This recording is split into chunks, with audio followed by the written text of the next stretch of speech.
Hello friends, कैसे हैं आप लोग। सबको मेरा नमस्कार। सतगुरु कबीर साहब जी के विचार। मत सुनु मानिक, मत सुन मानिक, हृदय बंद निवारो हो। अटपट कुम्हरा करे कुम्हरैया, चमरा गांव न बाचे हो। नित उठे कोरिया पेट भरुत है, छिपिया आंगन नाचे हो। नित उठ नौवा नाव चढ़त है, बेर ही बेरा बोरे हो। राउर की कछु खबर न जानो, कैसे कै झंगरा निबेरो हो। एक गांव में 5 तरुण बसे, जे हिमा जेठ जिठानी हो।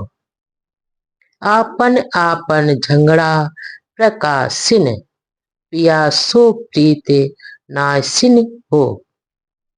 भैसिन माय रहत नित बकुला, तिकुला ताके ना लीना हो।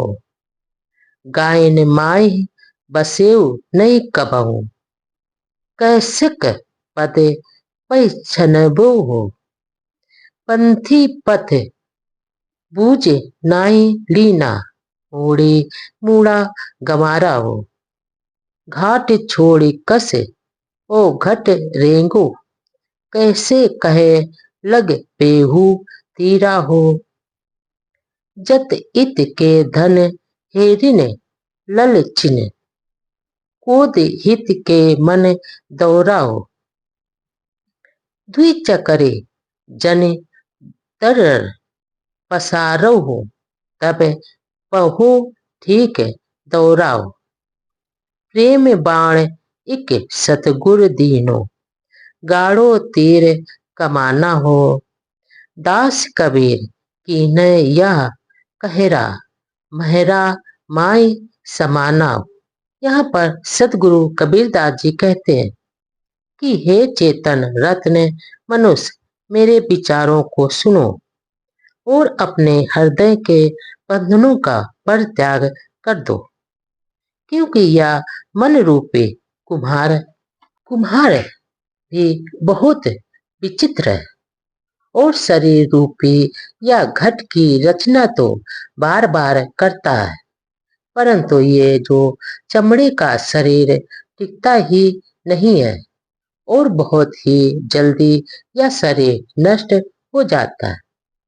जिस प्रकार से जुल्हे रोज रोज सुबह उठकर अपना जीवन निर्वाह के लिए कपड़े बुनकर बाजार में ले जाते हैं और दुकान पर हर दुकान पर लगाते हैं।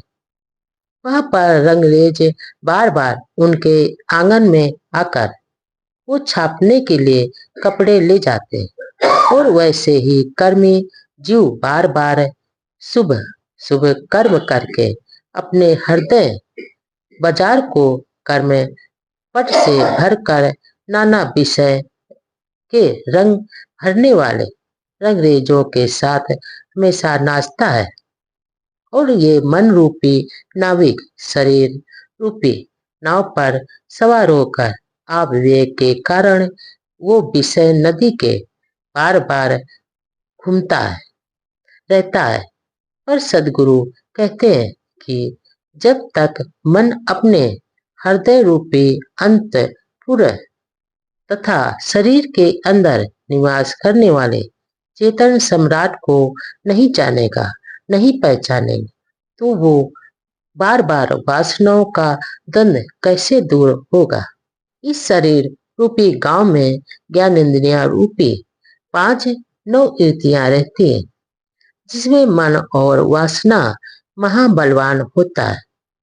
ये सभी 9 युतियां विषय भोगों के लिए आपस में ही लड़ रहे हैं, और प्रियतम चेतन आत्मा के प्रेम को नष्ट कर देती है, अर्थात किसी तरफ की नहीं रह सक जाती है।